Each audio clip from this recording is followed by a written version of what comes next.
Price of gas, which is now closing in on $5 a gallon. NBC News national correspondent Miguel Almaguer has the details. With the U.S. in overdrive and likely just days away from topping a national average of $5 a gallon, gas prices in several states are now spiking upwards of 10 cents a day. I just think we're getting ripped off. With the West Coast by far paying the most, the pinch at the pump is hitting families like Hector Alvarez's hard. It's starting to affect the budget.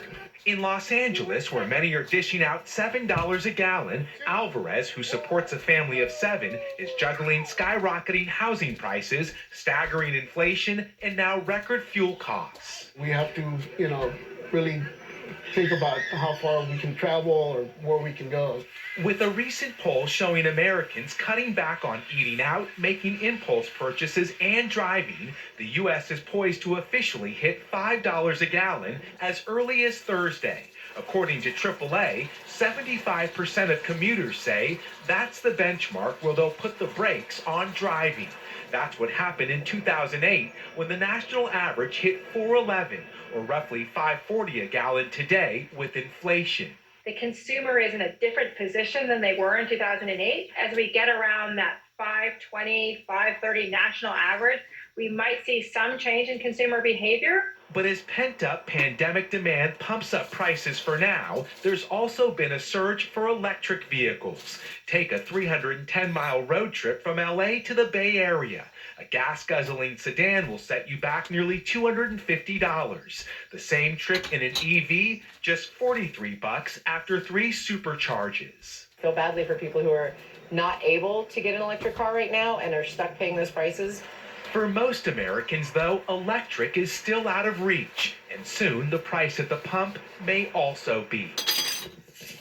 Boy, grim news, Oh, but wake up the kids because we've got Steve Ratner here. He's so exciting. He's, of course, former Treasury official and Morning Joe economic analyst, and nothing goes better with your Cheerios, kids, than news about charts showing a massive rise in oil prices, gas prices across America. So, Steve, let's just talk about the problem. Show us the chart on gas prices shooting up. Where are we right now? Sure. As your correspondent said, gas prices have been going up pretty relentlessly. And in the upper right, you can see some of the numbers, some specific numbers around what he was saying. In California, gas prices are already $6.37 and well above $5 in other places. And you hear anecdotally of people paying as much as $10 a gallon for it. But it's important to note that this is not just because of the war. This is not just because of what your correspondent called pent-up demand, pandemic demand. It is part of a long process that's been going on for a while. And you can see in the chart on the left, if you look at the red line of gas prices, that well before the war started, gas prices had begun climbing very, very substantially and had exceeded the sort of $2.75 or so level that had persisted before the pandemic. And now, of course, they've gone parabolic. And what you can also see to the question of are we being ripped off or not being ripped off, you can see in the light blue line crude oil prices. And crude oil prices track very closely to gasoline prices. So the real source of the gas price inflation is coming from crude oil. As I said, President Biden would like to blame Russia for all this, but it is not all Russia. It is not all the pandemic. It is the fact that we're fundamentally short of oil around the world. Right, but Steve, explain why we're fundamentally short of oil around the world, because Republicans and editorial pages of conservative newspapers would like to blame Joe Biden, but it's actually the cause of what they love, markets. The fact is, oil companies didn't want to spend a lot of money exploring during COVID when demand was lower, when prices were lower. It made absolutely no sense. And investors didn't want to pour money into more exploration or more production at that time, right? That is actually exactly right. That after oil prices went down 4 or 5 years ago, companies cut back. Wall Street put some discipline in place. And so there was a lot less drilling. And you can see that on the next chart, in a sense, where oil prices, global oil production really didn't come back post the pandemic. There's a light turquoise line there. It might be a little bit hard to see, but that's the production line, and it's well below the consumption line all through these last couple of years. People went back to driving, as we know, went back to using oil and gasoline very quickly, and production wasn't able to keep up. Part of it has to do with refinery capacity. There's a lot of reasons, but the fact is that we have been underinvesting in the oil industry for several years, and those chickens are coming home to roost, and we can talk about that also on a worldwide basis. What I want to talk to you about now is the fact that the United States has been the top oil producing nation since 2013. So here we are 9 years later. Canada, I think, is the fourth.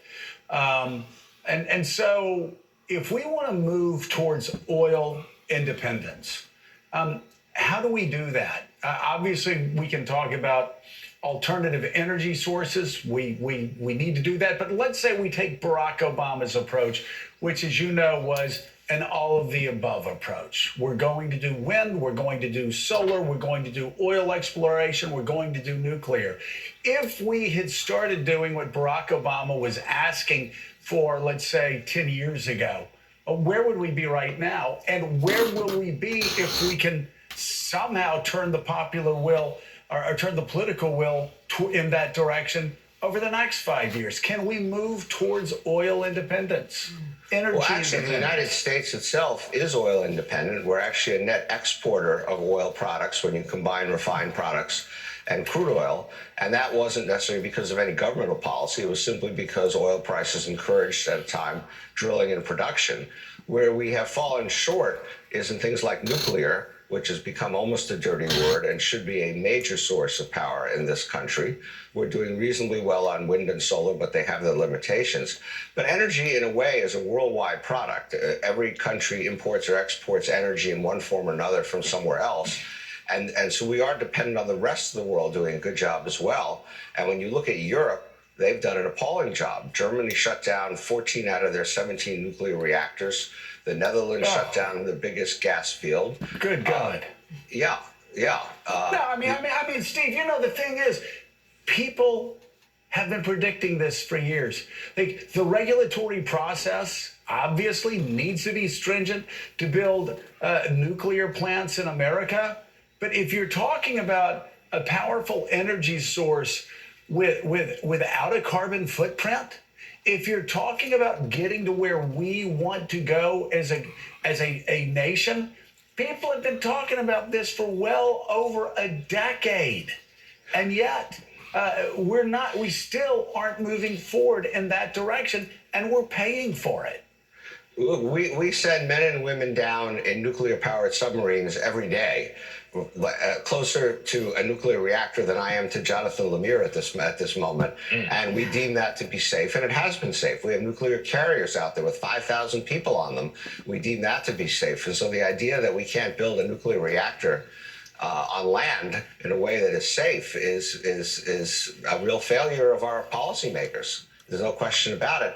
And the problem, Joe, is that there is not that much world oil capacity left out there. And I can show you my last chart if you want and demonstrate to you why. This is why oil prices, gas prices are not going to come down, I don't believe, that quickly, and why President Biden is going to face a tough situation in the fall. And what the chart on the left shows you is that OPEC has been regularly underproducing the amount of oil that they're supposed to produce. Some of that are countries like Angola and Nigeria that simply can't produce it. That bright red bar in the middle is Russia, but Russia's only cut its exports back by a little over 1 million barrels a day. The bar that's sticking up is the 1 million barrels a day we're taking out of petroleum reserve. So all we've done so far is try to offset most of what we've lost from Russia. If Russia loses another 4 or 5 barrels a day, that will be enormous, because if you look at the chart on the right, what shows you is that the world consumes about 100 million barrels of oil a day, 43 million of them from OPEC. Spare capacity in OPEC, what OPEC could produce tomorrow if it really was so motivated, is a few million barrels a day in Saudi Arabia, in the United Arab Emirates. And it's not even clear they have all that productive capacity. And then you go to places like Iran and Russia, and obviously we're not taking oil from there. The point is that, to your point, Joe, we have to be doing something else here, because putting aside pandemics, putting aside invasions of Ukraine, The world is simply short of energy in a form that it's willing to use it, i.e. oil and gas at the moment. And Claire McCaskill, for all those reasons, the solutions are long-term. Even what the White House put out last week, that 3-point plan, we got to end the war in Ukraine, and all the things that have to be done are long-term solutions. As you know better than most, having your name on the ballot, we can talk about guns, and we will. We can talk about January 6th, and we will. But at the end of the day, if somebody's paying $6 a gallon and they can't afford to buy all the groceries they usually buy, they're going to hold the people in power accountable, and that's probably bad news for the president and for Democrats this fall. Yeah, it's going to be very tough.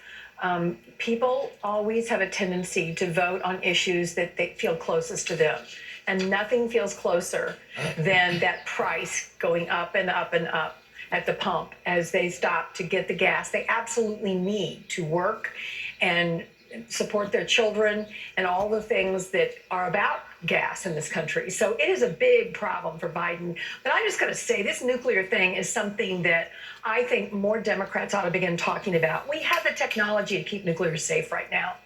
And it is a no carbon footprint. And by the way, Germany may have shut down all those nuclear plants, Steve, but they're buying nuclear power from France right now because they have to have more power. So it's not like the German people are saying we don't want nuclear power because they're buying it. They're just buying it from another country. So we really need to be a leader on saying if we don't have enough oil in the world to get us where we need to go, we've got to be wind, solar, nuclear, all of it, all of the above. And the more Democrats start talking about that, instead of just, railing against the oil companies, which I get, they're making record profits and it's very frustrating. But I think they've got to really open this up and make people understand that there's more involved here than just trying to punish the oil companies. Yeah. And Steve, on that point, the political conundrum that the White House has been put in right now. You mentioned Saudi Arabia, President Biden, his aides considering a trip there, a nation he's deemed a pariah in the past, saying he didn't want to deal with the crown prince there, responsible for the death of Jamal Khashoggi, the Washington Post columnist. Yet, looks like the trip is not in the books. It's been not solidified yet, likely happening this summer. Will it even be worth it? Will he go there and ask for increased oil production? What will he get out of that? Well, first of all, if you're talking about the summer is when we're going to have a problem here. And so it's going to be too late for the midterm elections for him to get anything out of out of Saudi Arabia that's really going to make a difference. Secondly, there are these significant questions in the oil community about how much more Saudi Arabia can actually pump. They claim they can pump another 1.5 million barrels a day or so, but they haven't really done it. And they're pumping less than their quota right now from OPEC. So we have to see about that. In terms of what their willingness to do, I think they would probably be willing to try to help him because, this is a very love-hate relationship between us and the Saudis at the moment. But the Saudis do need us. We sell them an enormous amount of military equipment. We are, in a sense, their ultimate protector, not because we care about the Saudis, but because we care about the oil fields. And so I think they do want to have a good relationship with us, but it's obviously been really tough since the Khashoggi incident.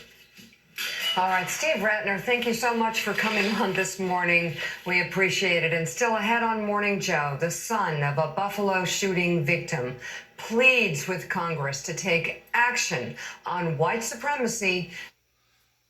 Pertaining to the oil situation, let's watch this for a second. Hate and evil, and nothing will ever take away the hurt, the pain, or the hole in our hearts. For her to be murdered, taken away from us by someone so full of hate, is impossible to understand and even harder to live with. We're going to have more of his emotional testimony just ahead. Plus, the Washington Post Jonathan Capehart joins us with his new piece about the fear in many Black communities following the Buffalo attack. You're watching Morning Joe. It shouldn't just be the fear in many Black communities, but it should be the fear in communities across the board all over the world pertaining to what has happened. The bottom line is that our experts that we have been paying big dollars to do research and bio labs and making nuclear more acceptable and safer and doing more research in futuristic energy sources has failed us. They have 110% failed not only the American people, but they have failed each other. And because we are in behind the 8 ball now, there's going to be fear mongering. Okay.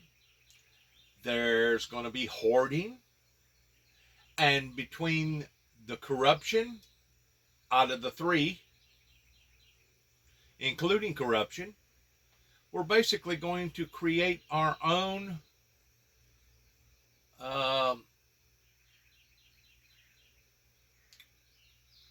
I guess you'd call it a pandemic in a way.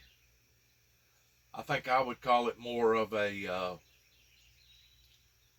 lack of common sense myself, pertaining to a famine. We can create our own famine out of greed and fear-mongering and people that are just don't care about nothing or nobody. And then you can look at the toilet paper issue that happened over here in America. I think it happened throughout other parts of the world too as well. When everybody decided that they was going to have to go and buy extra toilet paper, there for a while, your retail stores had to actually limit people in how much toilet paper that they could buy. Because if they had their way about it, they'd buy it by the truckloads.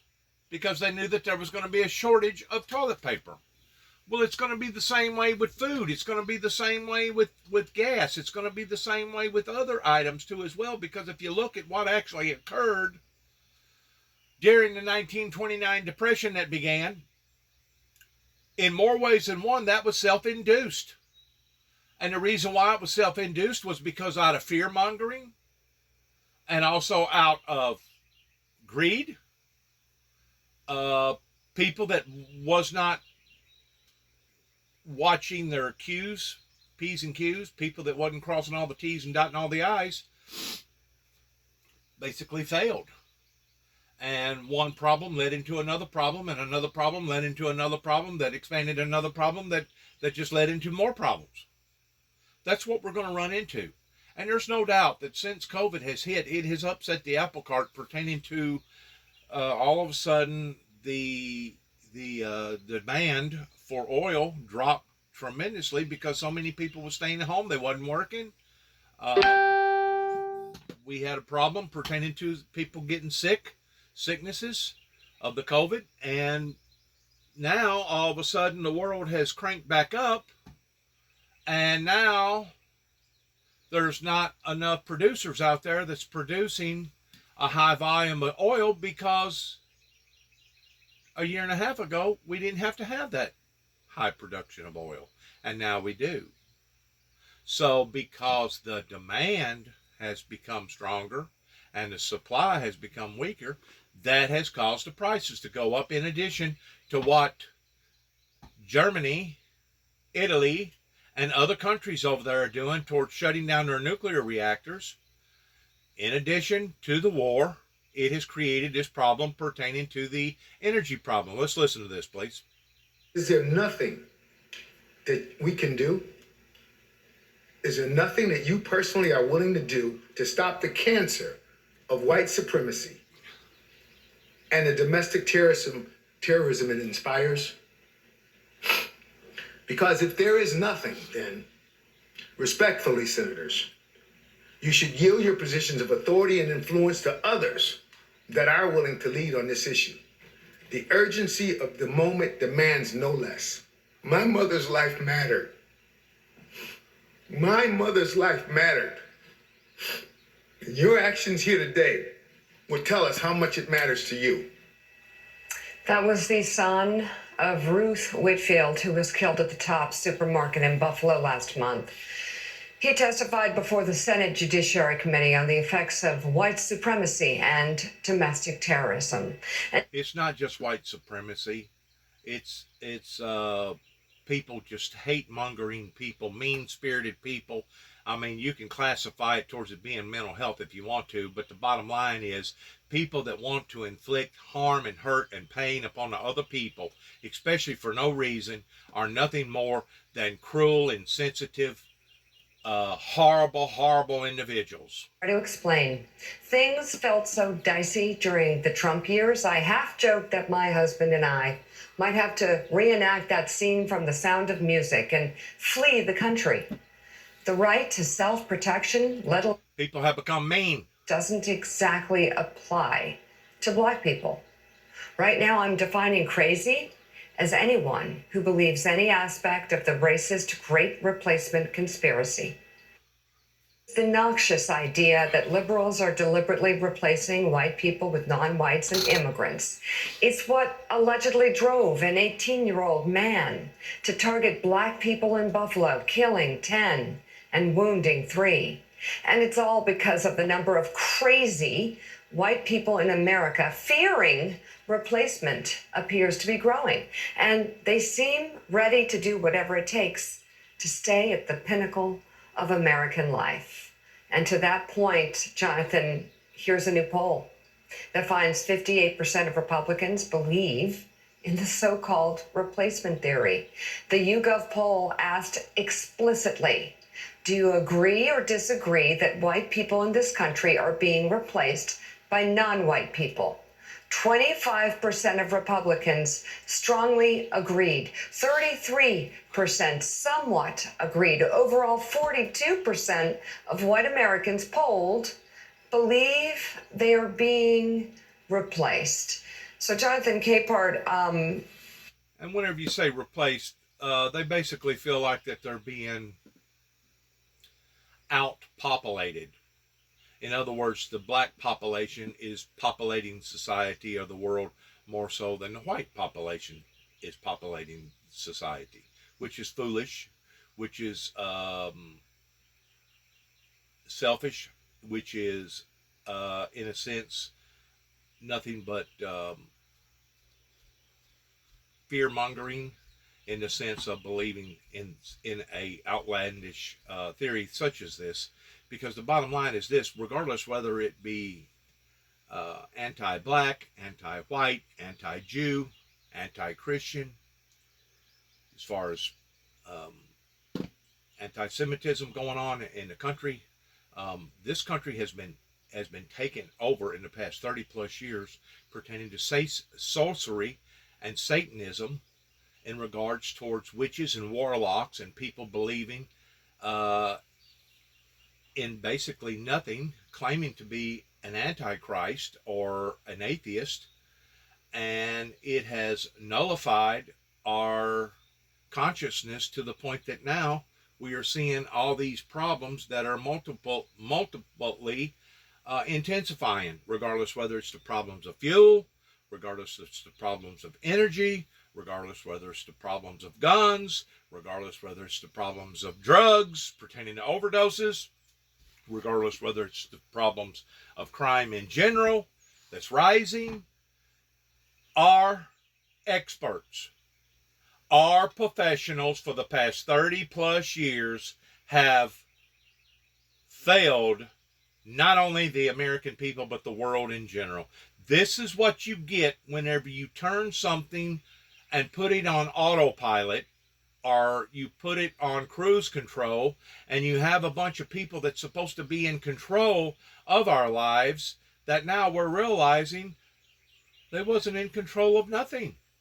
They only had it on autopilot, which is extremely, extremely, extremely horrifiably sad. The United States ceded the moral authority of the Oval Office to give aid and comfort to white supremacists who marched on Charlottesville. And then it even got worse from there.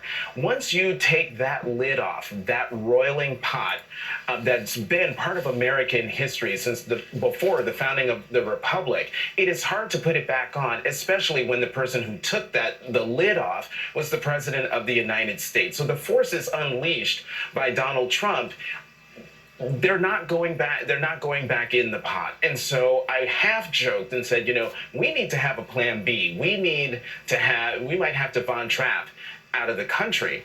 I was half joking. Right now, I'm still half joking, but I will tell you this. If I leave this country, that will be your signal that things have really run off the rails, because I'll be damned if I let white supremacists or anybody else run me out of my country. I'm not replacing anybody. My folks were here before a lot of those folks who want to replace people arrived on these shores. America was built on an idea of freedom, on an idea of if you've got the gumption, you've got the drive, you've got the determination, that this is a land for you to seek your opportunity and seek the American dream, however you define it. So again, it's supposed to be, but if you look at my track record pertaining to various people that has come up against the founder of the Windmill Ministries in the past 30 plus years, beginning and starting with head officials in the Reagan and Bush administration with Homeland Security, Secret Service, if you look at my record, you will see the very things that you're talking about has been in violation of allowing for me to have a voice to be able to get my message out to the general public. I don't know what it is with these people that obviously think that they can distract God or whip God out of God's purpose and out of God's place in regards towards the Creator that has created all things. You know, I was just thinking just the other day of how humongous and how big that God truly is. I don't think our little finite minds can wrap our minds around just exactly who and what God truly is. They claim that the sun itself is 100,000 times bigger than the earth. They claim that we've had orbital equipment such as the Hubble that has went beyond our galaxy to the point of seeing other galaxies, other Milky Ways in other parts of the universe. So if the Creator that created the sun, that created the stars and the moons, that created the earth, that created all these things, if that's the creation, how big and how humongous is the actual Creator? See, the Bible says that it would have been easier for all of heaven and all earth to pass than for one jot or one tittle of the word thy God to fail. Indicating that if God's plan for humans, for man, for the Homo sapiens here upon the planet, has a tendency of failing for whatever reason, regardless whether it's intervening by a nuclear holocaust or intervening towards God's word not getting out to the general public like it should, that means that at any given time the Creator can take his hand, the back of his hand, and make one swat, and the planet Earth and everything around the Earth would immediately, instantaneously vaporize. If he can do that quickly, that abruptly, how quickly do you think that he can independently cause or allow for our lives to be destroyed? That's the whole primary purpose for the Heavenly Father sending forth prophets and messengers to be able to help society along, to be able to teach them, to be able to forewarn them, to be able to guide them in a different direction. That way, the policies of the Heavenly Father will fulfill themselves. There's no doubt our policymakers here, not only in the United States, but throughout this planet, have failed tremendously. Like they was talking about a while ago, nuclear energy, we have proven it to be safe to the point that people get in submarines, people get on big ships every day knowing that they're being powered by nuclear power. That is probably more safer than a conventional gas burning energy burning fuselage or transportation, because we have learned now today to modify those dangers, to limit and modify those dangers. There's so many things that we, the people, could be doing right now, not just with gun violence, not just with drug violence, but with all these different issues. And if we don't come together in understanding what's happening here, just like I told you a while ago, we can actually become our worst enemy in fear-mongering, in greed. Just as of yesterday evening, I was in Paris, Tennessee, doing some things over there because I had to go to the doctor over me having somewhat of a minor accident, boating accident, towards me scuffing up part of my bottom part of my leg that had basically become infected. That was causing my right leg and my right ankle to swell up more so. While I was up that way, I went ahead and went to Paris, and I went to some other places, looking around and visiting with some people. But I noticed whenever I was in Walmart, there was this couple that was coming through one of the back lines that had, it looked like mushroom bean soup or something in that order, that had the Walmart label for the cheapest stuff that you could buy, that's cheaper than their competitor, and their whole buggy was full of it. They had to have at least 300 cans. I'm estimating somewhere around 300 cans. And I said something to them. I said, looks like y'all are starting to hoard. And the couple looked at me and said, well, just a little bit. Just a little bit? 300 cans? I mean, I don't know how big of a family that they had, but, you know, odds are there's probably just him and her. 300 cans. If you ate one can a day, that'd be enough to self-sustain you for a year.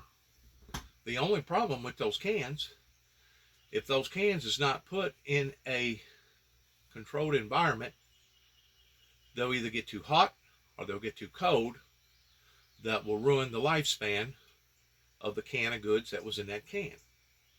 But that's not the point that I'm trying to make here. The point that I'm trying to make here, if everybody done the exact same thing towards running out and getting 300 plus cans of vegetable peas or beans or mushroom soup or whatever, and they done that, everybody done that at one time that could afford to do that.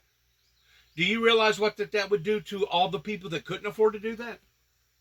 They would be left high and dry. So by you trying to eliminate one problem, now you've created another problem. What problem have you created?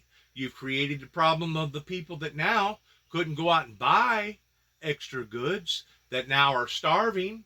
And once their bellies start growling, and once they start realizing that they're not going to be able to make their house payment or their rent payment or their car payment, and they're having to take a chance on somebody coming down and basically kicking them out of their home or kicking them or impounding their automobile or whatever. Once their lives start falling apart, you're going to drive those people into a state of criminalizing themselves.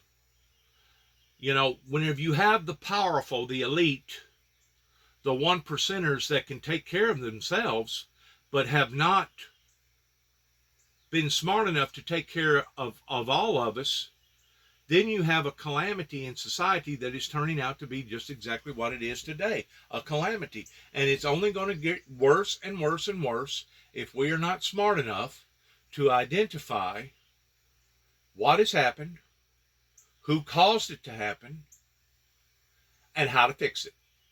That's the bottom line, regardless whether it be the gun issues, the energy issues, the drug issues, the community imbalance issues pertaining to the family structures, towards not being able to discipline your children and have control over your children, to the point that now all these lobbyist attorneys, all these lobbyist doctors has basically led us down this road of doom and gloom.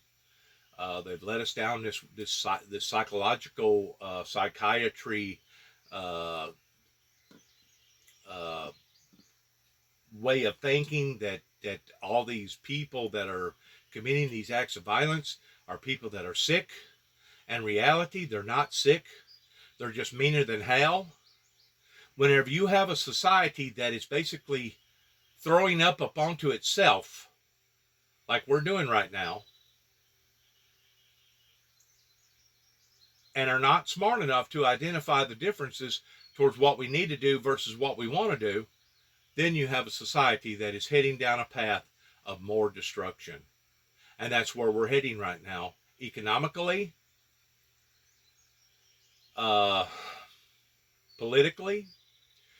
We've been heading down a path of doom and gloom pertaining to spiritual doom and gloom because of all these different churches that are pulling in all these different directions, and can't nobody come into agreement, even though there's only one Christ and one living Lord that rose from the grave, that turned water into wine and rose the dead and fed the hungry. Even though we only have one Lord, we have, I guess, millions, if not billions, of freaking different organizations and churches in America, which displays nothing more than confusion. Nothing more than confusion. Of course, what does the Bible say about confusion? It says that Satan is the author of confusion. So whenever you have all these massive different organizations and affiliations that can't come together, now you have each one of them with their own agenda. You have each one of them that basically are biased against the other one for one form, one reason or the other.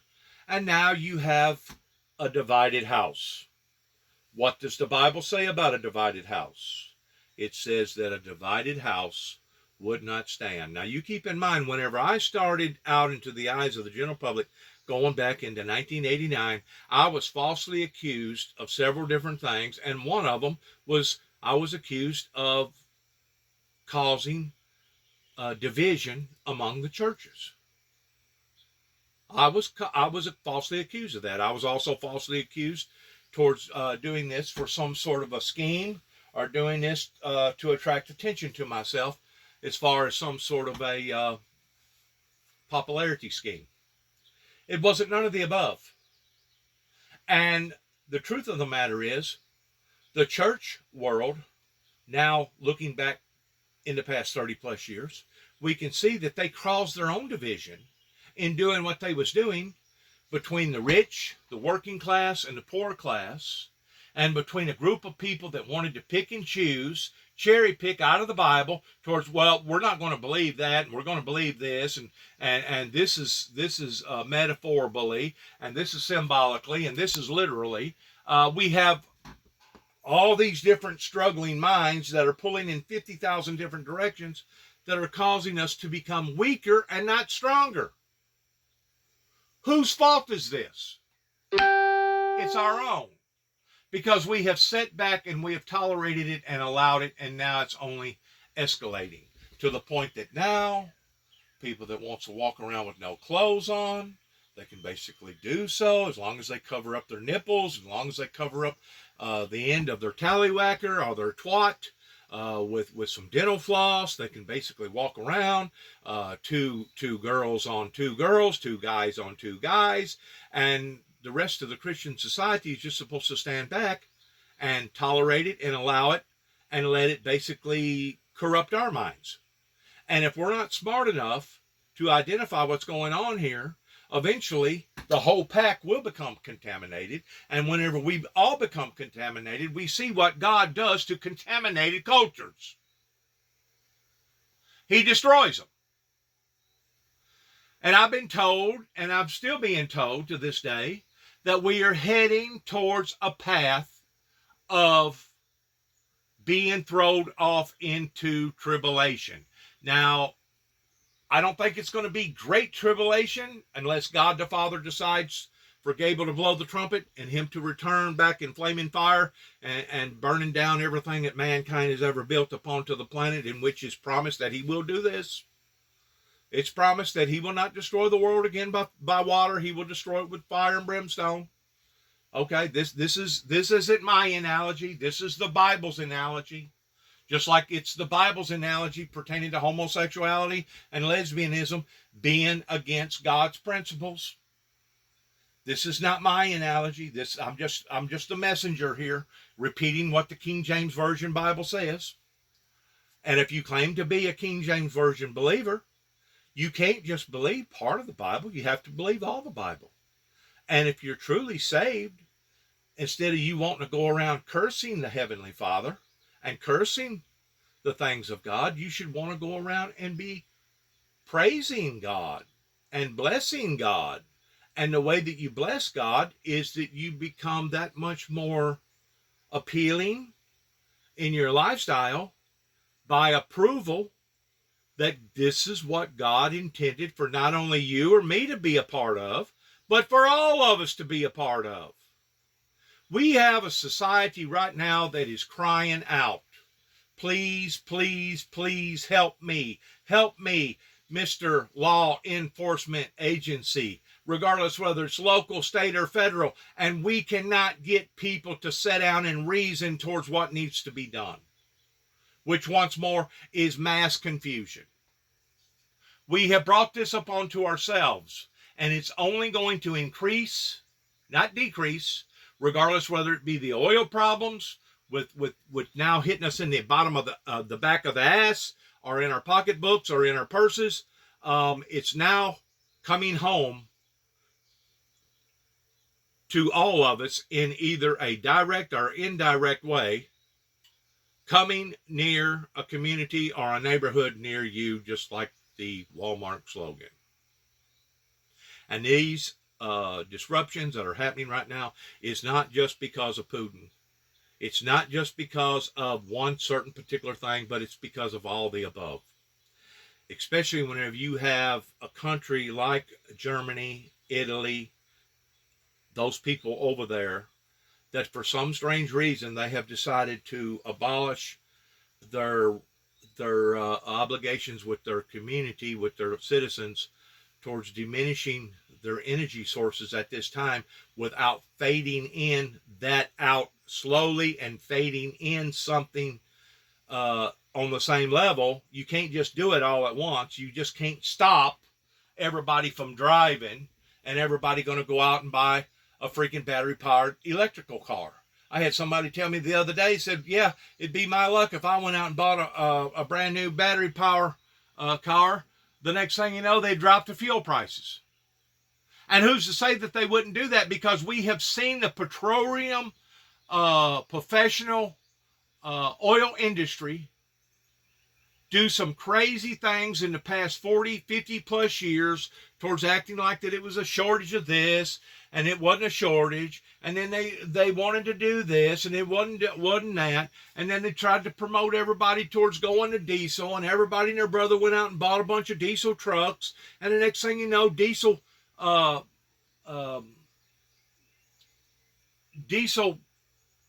fuel prices exceeded what gas prices was. And whenever I was a kid growing up, it was just the opposite. It was the gas that was more expensive than the diesel. Well, whenever you combine all these problems on top of the truckers, the independent truckers that's out there trying to transport loads, on top of the farming industry, up on top of the construction industry, these types of industries that demand this type of horsepower, just like your jets, your 747s transporting FedEx and mail and people around the world, you got a problem. You got a very, very big problem. And it's like all these problems now are festering and they're coming to the surface all at one time. You know, the background checks, this should have been initiated 20 plus years ago whenever the Sandy Hook stuff happened. We're just now getting around to doing what we're supposed to have done 20 plus years ago pertaining to the gun issues. Just like the fuel crisis, just like the environmental changes. That was addressed, I know, 20 years ago and around the year 2000. And I believe it was addressed even before that, but because various oil company industries could not see a profit in it, they wasn't concerned about our well-being. They wasn't concerned about the environment. They wasn't concerned about the global world heating up. They was only concerned about that profit. I got a person right now that's invested in the oil stock market, and that's all I hear about, that my $10,000 could actually turn into $1 million. Okay, Let's say it does. Let's say you made a good investment, and let's say whenever oil jumps up to $150 or $160 a barrel, you can pull your money out, and now your stock went over 200%, and now you've made a lot of money off of that small investment. What is that going to cost in other areas pertaining to groceries, pertaining to supplies, pertaining to construction supplies, pertaining to all these other problems that it's going to create? Is you gaining that $1 million off of that $10,000 investment going to be worth all these other problems? Because I promise you, there will be other problems. Well, he's probably one of these types that's going to be greedy and selfish, and it's going to hoard and go out here and buy up a bunch of guns and buy up a bunch of food and buy up a bunch of this and a bunch of that. Which that's okay, because you can do that. But once more, he don't realize that he's creating another problem. Whenever you have starvation here in America because of famine, and you can create famine by greed, or you can create famine out of fear mongering. But whenever you have enough people in your neighborhood that's starving to death, and they see that you're doing just fine and you haven't lost a pound, and you're still driving up and down the roads, eventually it's going to be a self-tattletale that this guy over here must be doing something. He must have something hid away or something, because he's doing a whole lot better than the rest of us. And then the next thing you know, you got to worry about people coming in and raiding you or hijacking 18-wheelers pertaining to starvation, people doing without. In other words, the rich society is driving the rest of society off into criminalization. They're pushing people off into being criminals. Another issue I looked at a while ago, me and this individual that was talking, in regards towards people hijacking 18-wheelers. You know, if you're a truck driver, are you going to want to go into an area that is diminished and that is poverty stricken and that basically is nothing but a war zone? Are you going to be willing to drive your automobile off into Los Angeles or Chicago or New York or Atlanta or Houston or Philadelphia or Phoenix, Arizona, knowing that probably as soon as you get near the city limits, are going to be 25, 30, maybe 100 people that's going to hijack you and kill you and take your truck and take your rig, and they've already got a stolen backhoe somewhere to where they dug this big hole to where all they got to do is back the truck up and unload the truck and the trailer, put it in this big hole and cover it up with dirt, and keep the refrigerator service going and have all the food that they want pertaining to these small little groups. You know, whenever it comes to our state security pertaining to our National Guard, they're only going to be able to go so far. They're only going to be able to do so much. Because whenever you have all this that's erupting all at one time, it will be total anarchy. It will be total chaos. You know, if I was a smart person, if I was a truck driver, I wouldn't want to be driving a reefer refrigerated truck right now, because any and everybody can see that it's got a compressor on it, and that's what's freezing and keeping the food cold inside this trailer.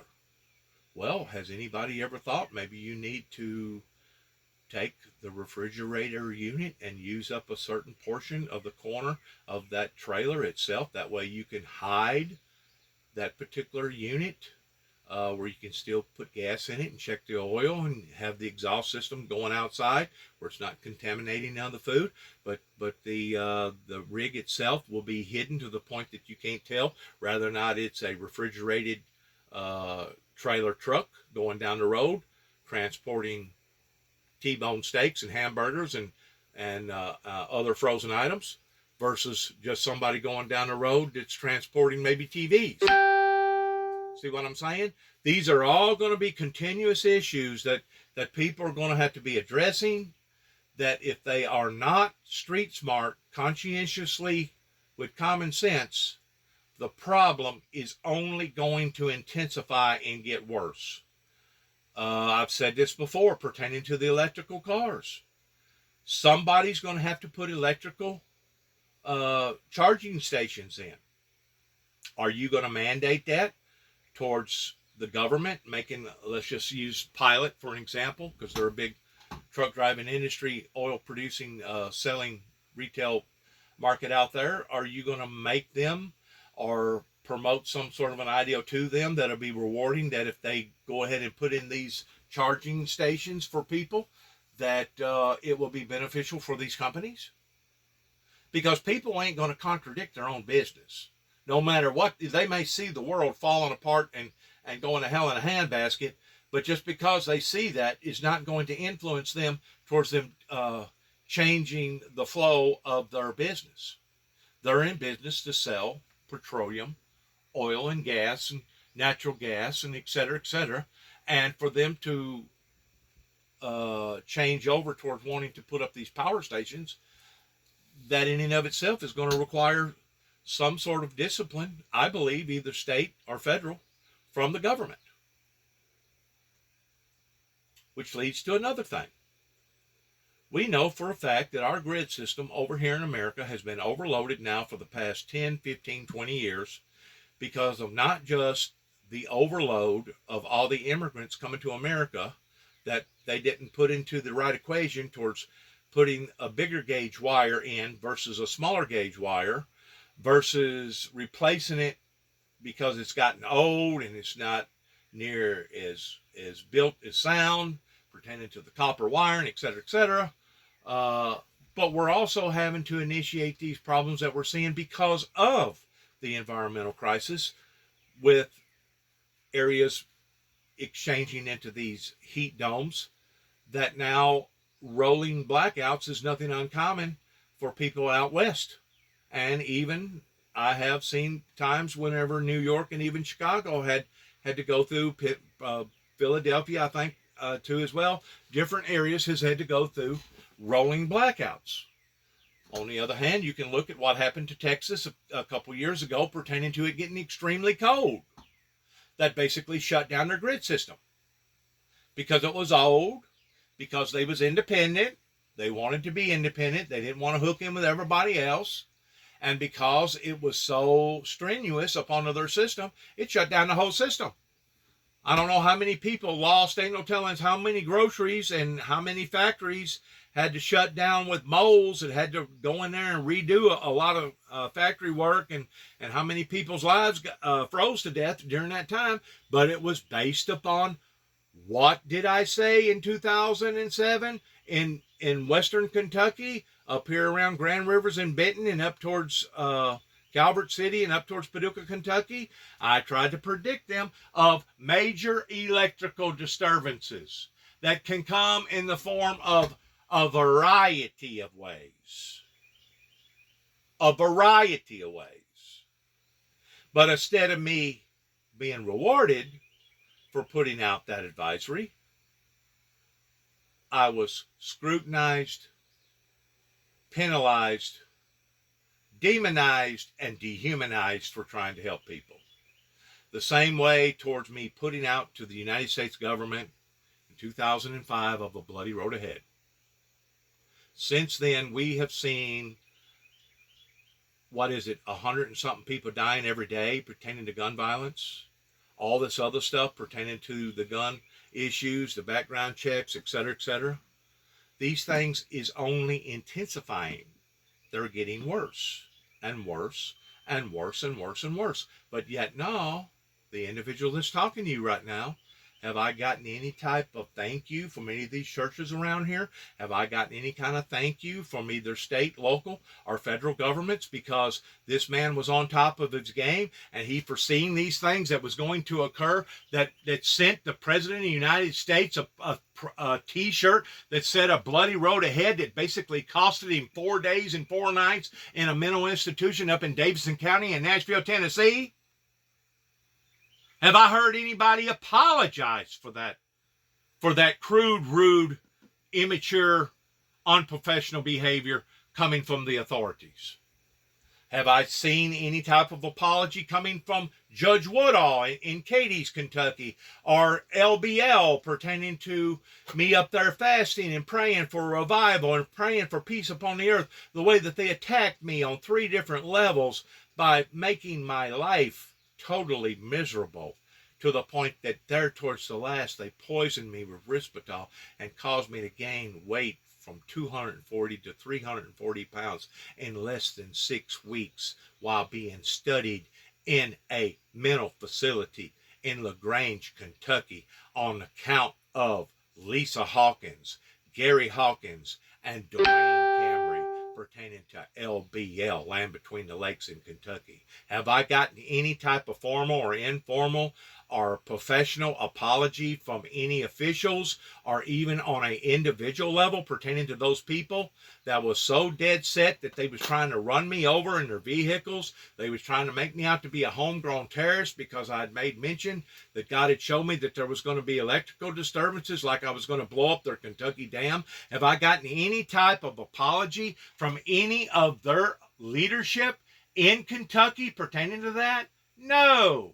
Have I gotten any type of apology from the Oklahoma authorities after that I went in and I discovered that there was no way humanly possible that that Ryder truck with 3,000 pounds of ammonium nitrate killed that many people in a federal building that day, that split the building completely in half, and all the debris went back towards the Ryder truck, which was supposed to have been the primary explosion, the core of the explosion, that is scientifically and literally impossible.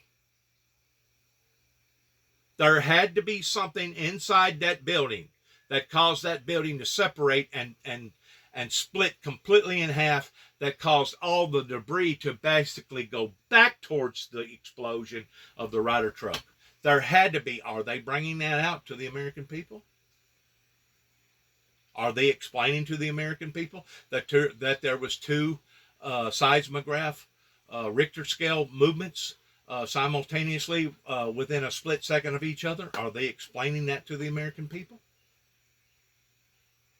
Are they explaining to the American people that the ATF down in Mount Carmel, Texas, close to Waco, Texas, set up camp for about 9 months that was entrapping a bunch of people, weak-minded people, that was basically doomsday preppers, in selling them guns that they shouldn't have been selling them to begin with? And then because they didn't pay a certain tax, then they're going to go in and try to destroy those people's lives because they didn't pay this certain tax? We're hearing about all the problems, but we're not seeing none of the solutions. And until we start seeing solutions, the problems are only going to intensify. I am so sad to be the bad news bearer pertaining to all this. And of course, whenever you have problems that are on this level, you're going to have problems like happened January the 6th pertaining to a group of people that are rising up and saying enough is enough. Enough is enough. What Joe said in the lead up to this segment, ringing in my ears. If the American people, no matter the party, no matter their ideological bent, agree on 80% of things, I was left with the question: how do we get elected officials to reflect to reflect what the people who elected them want? Well, you won't. So this is, as you were saying in an earlier segment today, I mean, part of the problem you won't, that the country and the faces reason why right that now you won't is because money talks, bullshit walks. And these people that's got the money, like insurance companies, lobbyists, gun lobbyists, whatever, those are the people that's stuffing these people's pockets full. We're going to see where the Saudi Arabians basically paid their way into America towards buying off a bunch of our officials, and they're the ones that masterminded 9/11. It's not just about a news reporter that got cut up in little bitty pieces that to this day still hadn't been no answer towards. But it's about a dirty group of people over there that if you even bring a Bible or talk about Jesus Christ in their area, you're liable to be assassinated right then and there. And there's so many untruths that hadn't come out to the American people that are just asinizing, absolutely asinizing of where we are because of the powerful and the rich, that the experts that has failed the rest of us. If you look at us militarily, if you look at our impact across the world culturally, if you look at our impact technologically, if you look at what happens from Silicon Valley to Wall Street, business-wise, we're still a very vital nation. And yet politically, as I've been saying, sclerosis has set in, and it's really not that complicated. In the House, you have gerrymandering. I mean, it is so much more gerrymandered than when I first got there because of the use of computers. They started getting computers to take all the Republicans out of Democratic districts, all the Democrats out of Republican districts. Suddenly, you don't have to talk to anybody.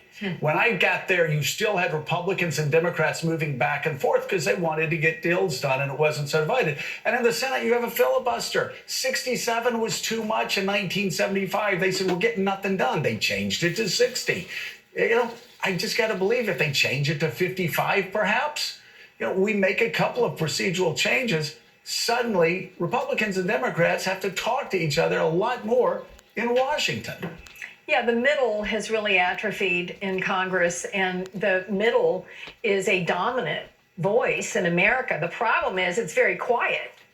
The extreme elements of both parties are the loudest. They're the ones that are the most active. They're the ones that are chasing algorithms online and getting fed the same misinformation over and over again. And so I would really ask the folks at Vanderbilt this question. Have you guys tried to track unity versus the gathering of information by Americans? I mean, one of the things that I'm really concerned about is we can't agree on what the facts are.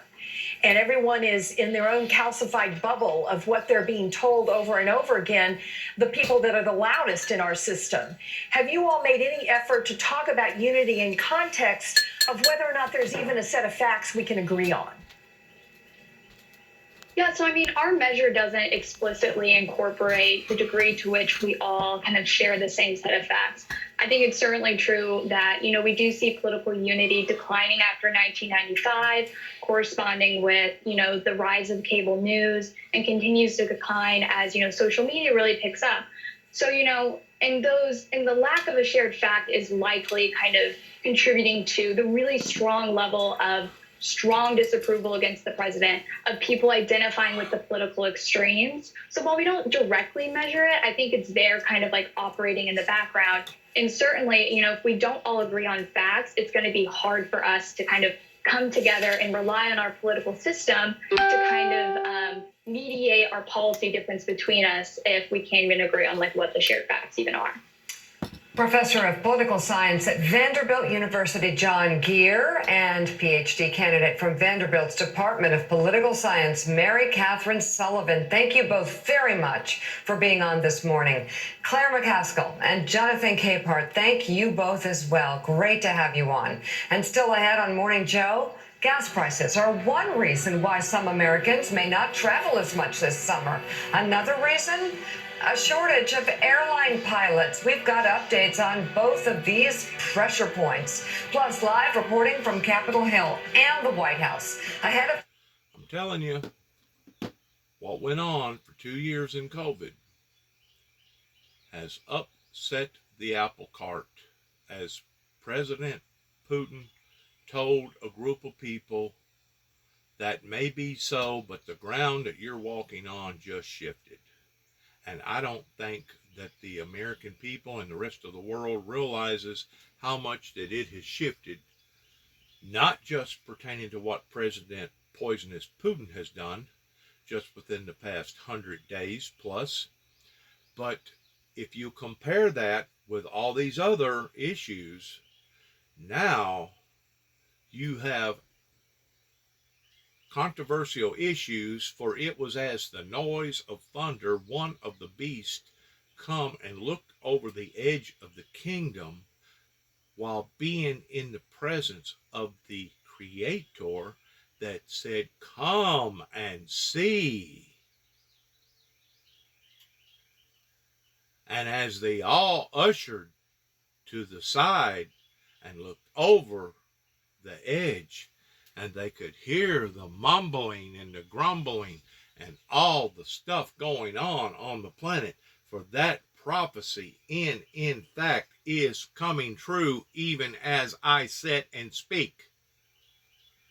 Come and see, for it was as the noise of thunder. I've never seen the world twisted in the way that it's twisted right now, to where the good people trying to do good things get punished, and the bad people doing the bad things either get rewarded or they get looked over to the point that they don't get the deserving punishment that they should have deserved to have gotten. Once more, as the old saying goes, crap rolls downhill. It don't roll uphill, it rolls downhill. It begins at the White House, goes from the White House to the church house, to the church house, to the schoolhouse, all the way down to back into the outhouse. That's where crap rolls. It don't roll from the bottom going up. It comes from the top going down. And if we as a society don't understand that, and we can't accept that, then we as a society are no longer classified as being a society, but we are classified as being a messed up group of people. Because a civilized society is going to be able to see what's happening, what has happened, what needs to happen, and they're going to be able to sit down and discuss these things. Even though everybody may not agree on every little iota, we're still going to be able to have goal-setting establishments of where we need to go and how we need to get there, regardless of how we need to get there. These lobbyists and these psychiatrists, crazy people that wanted to chemically induce God's people because they have certain gifts and certain understandings about certain things. They wanted to punish the people that didn't deserve to be punished by chemically inducing them, by giving them all these different chemicals. And those that does need the chemicals, they don't either give them the chemicals, or whenever they do commit a crime, they want to put them in the category of saying, well, this person is sick, and because of it, it's unhumanitarian if we try to give this person the death sentence. So whose fault is it? Once more, it falls back upon to the shoulders and the feet of the professionals, the experts, those that are basically educated fools that cannot see the trees for the forest. God almighty, how deranged can you be? Brock has more. Record gas prices are being felt across the entire country. But California's pace-setting $6.39 a gallon average could soon become America's reality, with prices creeping up coast to coast. John Bonilla makes engineering house calls for a living. If you didn't have a corporate car to charge the gas on, how destructive would these prices be for you? I'm not sure that I would be able to work every day. Couldn't afford it. Last Friday, 8 states sat above $5 a gallon on average. This morning, that's jumped to 16 states plus D.C., and the economic jolt is not felt equally. A new Bank of America report found household credit card spending for fuel surged to 7.8% by the end of May, but a whopping 9.5% for families making under $50,000. See, how come we ever allowed for the petroleum product people, the oil industry companies, to dominate our lives this way? We're basically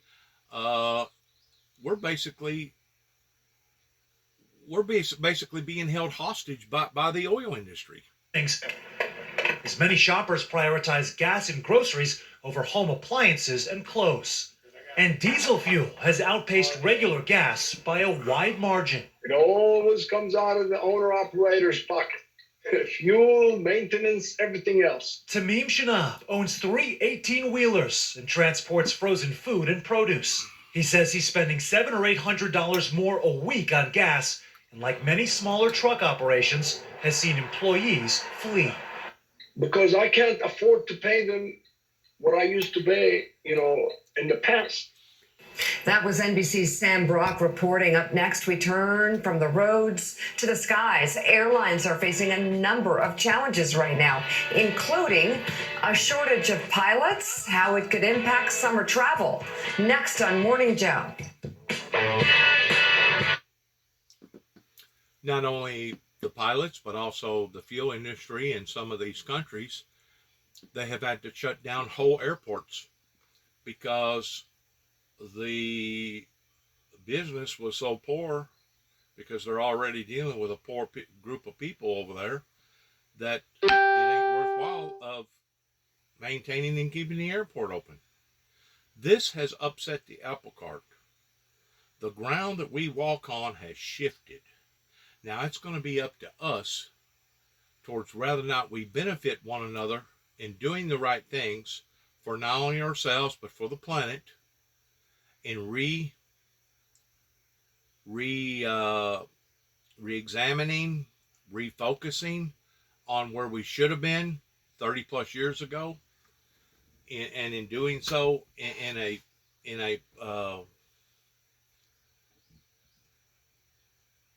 authentic manner, productive, safe manner, or whether or not we continue to tear one another apart and destroy ourselves because of the lack of leadership that has brought this up into our lives. People want to blame the initial administration that's going through the problems of what we're going through right now. The thing about it is, for the past 4 or 5 administrations, because of their lack of leadership, is what has created the problem that now this administration is having to deal with. And for some reason, the American people can't see the trees for the forest. They can only see just what happened in the past 6 months or the past year or the past 2 years. For some reason, they can't see the whole picture, the big picture. And the only thing that I can say that what has caused this is the deformity of being hoodwinked, bamboozled, being under this demonic spell that has blinded people's eyes to the degree of where we are right now. I mean, whenever they claim that milk here in Tennessee is over $6 a gallon pertaining to the good stuff, I looked yesterday and it's so. The Premier milk in Walmart grocery stores is now over $6 a gallon. So if it's $6 a gallon here in Tennessee, can you only imagine what it's like in Aspen, Colorado, or Basalt, Colorado, or Vail, or Silverthorne, or some of those other areas, Durango, Colorado, or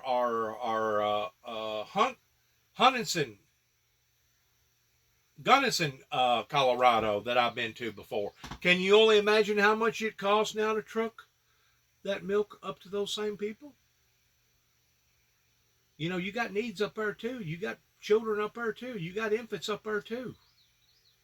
And it costs more to truck that stuff up into those mountains because you use more fuel to get it up there. There's a problem in our leadership. And if we, as our regular citizenship, cannot identify that and recognize that and act upon that, then we are no longer living in America. We are living in something else that only gives the appearances of being America, but in reality is not America. Good luck to all of us. Thank you for listening. Want to say God bless you. God bless America. God bless our great nation pertaining to our military leadership. And shalom.